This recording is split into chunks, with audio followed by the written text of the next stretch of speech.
Central Asia का देश है कजाकिस्तान, जिसकी सरहद चीन और रूस दोनों से सटी हुई है। 1991 में रूस से आजाद हुए कजाकिस्तान में गृह युद्ध छिड़ा हुआ है। लोग सड़क पर उतर आए हैं। राष्ट्रपति ने सीधे गोली मारने का आदेश दे दिया है।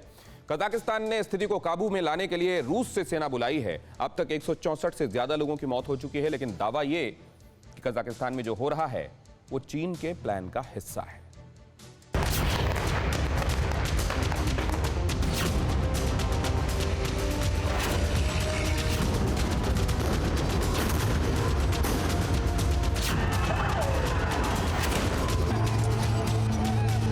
गोलियां दागी जा रही, बम फोड़े जा रहे हैं,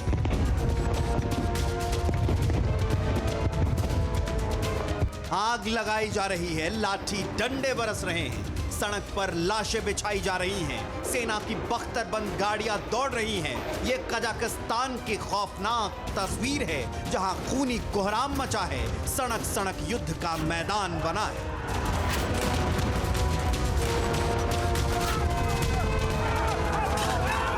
कजाकिस्तान का कोना कोना कांप रहा है। सबसे बड़े शहर अलमाती की गली गली में गोलियां गूंज रही हैं। एक तरफ सरकारी सेना है, दूसरी तरफ विद्रोही जनता, दोनों में ठनी हुई है।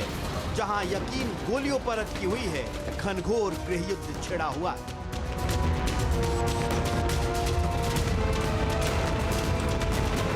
वर्दीधारियों की गोली से विद्रोही भी मारे जा रहे हैं और बागियों की बुलेट से सेना के जवान भी।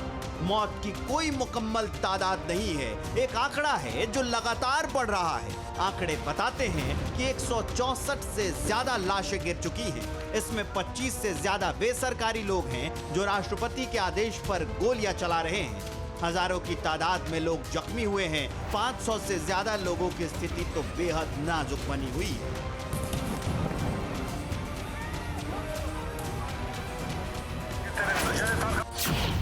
सवाल है कि कजाकिस्तान में अचानक ये विद्रोह की आग क्यों लगी? राष्ट्रपति ने क्यों लोगों पर गोली चलाने का आदेश दिया?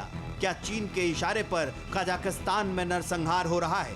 कजाकिस्तान के शहर में मौत के कहर में ड्रैगन एंगल की बात करेंगे। इस कत्लेआम के पीछे चीन पर सवाल क्यों उठ रहे हैं ये बताएंगे, मगर उससे पहले विस्तार से समझिए कि कजाकिस्तान में ऐसी स्थिति क्यों बनी।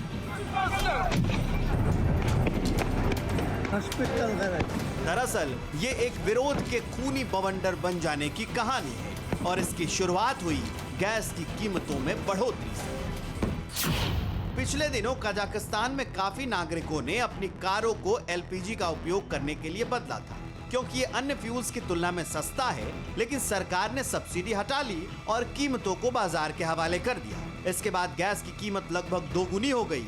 इतना ही नहीं, मांगिस्ताऊ प्रांत में तेल के दाम में 50 टन यानी करीब 8.5 रुपए बढ़ा दिए। गैस और तेल की कीमतों की आंच पर 2 जनवरी के बाद लोगों का आक्रोश उबलने लगा। लोग सड़क पर उतर आए और फिर जो हुआ उसकी तस्वीर आपके सामने है।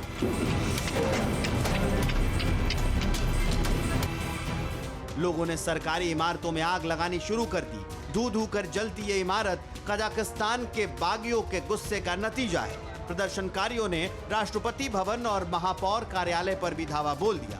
बेकाबू लोगों को कंट्रोल करने के लिए राष्ट्रपति कासिम जोमार्ट तख्तावे ने भीड़ पर काबू पाने के लिए गोली चलाने के आदेश दे दिए, जिसके बाद से स्थिति और ज्यादा बेकाबू हो चुकी है।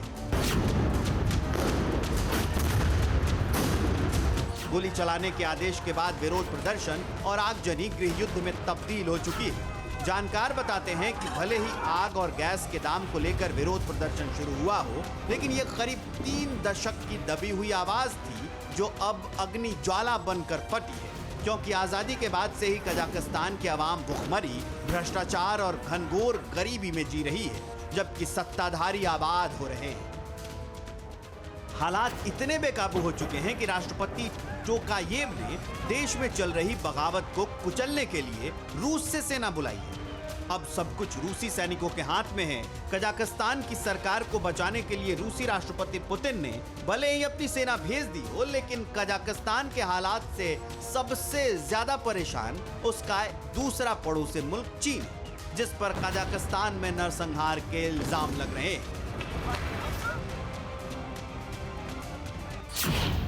दरअसल कजाकिस्तान सेंट्रल एशिया का सबसे बड़ा देश है जो रूस और चीन की सीमा से लगा हुआ है। इसकी आबादी लगभग 19 मिलियन है। देश को 1991 में सोवियत संघ के पतन के बाद आजादी मिली।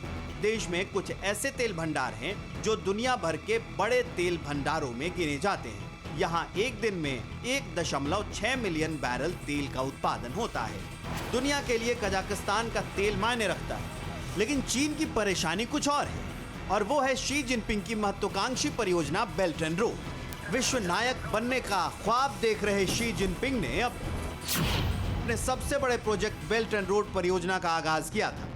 चीन अपने प्रोजेक्ट को जमीनी मार्ग से यूरोप भेजने की योजना में कजाकिस्तान का इस्तेमाल करना चाहता है, और इसलिए कजाकिस्तान में चीन ने कई बड़े प्रोजेक्ट हाथ में लिए हैं। अपनी एनर्जी की जरूरतों को पूरा करने के लिए भी चीन की नजर कजाकिस्तान के गैस भंडारों पर है। अगर कजाकिस्तान की बगावत कामयाब हुई और वहां लोकतंत्र आया तो चीन का दुनिया भर में अपना आर्थिक साम्राज्य फैलाने का सपना मुश्किल में पड़ जाएगा, क्योंकि 1991 से लेकर 2019 तक कजाकिस्तान में तानाशाही थी। इस वक्त जो राष्ट्रपति है वो भी पूर्व राष्ट्रपति नूर सुल्तान नजरबायेव के करीबी है। यही वजह है कि लोग गुस्से में हैं। हालांकि यही वजह है कि जिनपिंग के आदेश पर कजाकिस्तान के राष्ट्रपति ने अपनी आवाम की आवाज को कुचलने के लिए नरसंहार के आदेश दे दिए हैं। इसलिए उसने रूसी सेना को बुलाया है, लेकिन लोगों का आक्रोश कम होने की बजाय बढ़ता ही जा रहा है।